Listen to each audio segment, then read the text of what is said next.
Paladins, warriors of the light, holy practitioners walking the path of hope, justice, and righteousness. But when that righteousness becomes self-righteousness, paladins may find themselves walking a different path, a darker path. This story, one of a fallen paladin, a dark paladin, has played out before. Would you have your fate be the same? Well, you may be in luck, because with old and new information alike, this could indeed be the future of paladins in Season of Discovery. Let's cover what existed all the way back in Phase 1 and bring it all the way up to what has just been released in Phase 3, and how this all points towards the Dark Paladin archetype being a reality very soon.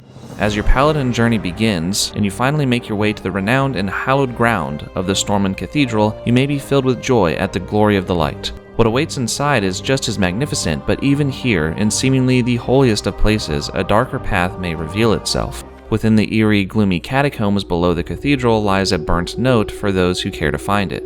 This note leads us to a small island between Westfall and Elwyn Forest. Here, an adventurer named Ada Gelhart awaits us, thinking us her comrade. She speaks of turning away from the light, and upon her surrender, she offers us another path. We receive the rune engraving which teaches us the seal of martyrdom, but to a new paladin we may wonder, what is this dark power that Ada speaks of?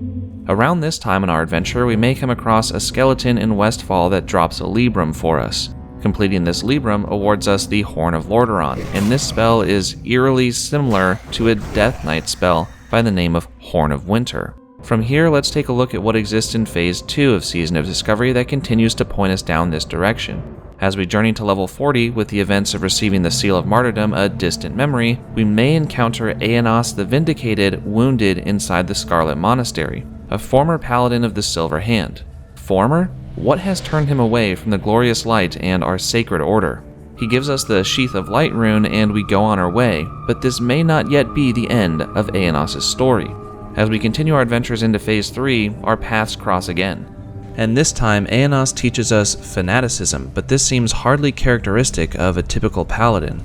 We press forth on our journey, and our path may lead us to Gregory, the Truth-Bearer. This meeting may stir something within us as we look into Gregory's eyes. He seems different, or perhaps to veteran players he looks familiar. Thessarian, is that you? With his black armor and pallid skin, Gregory can tell us the truth of the light and what lies on the other side. As we depart, we remember the interaction with Ada all the way back in Westfall, and if we believe what Gregory says is indeed truth, we may finally choose to walk the darker path. While the evidence so far is slim and only exists once or twice a phase throughout the entire leveling experience so far, it feels to me like groundwork is being laid for endgame content related to this Dark Paladin idea. We know that the corrupted Ashbringer is in the game, and we know that Death Knights exist in World of Warcraft in general. Is this how Season of Discovery may bridge that gap? And if we walk this darker path, could this perhaps be what leads to the eventual purification of the corrupted Ashbringer, allowing us to finally achieve in classic WoW the legendary Ashbringer?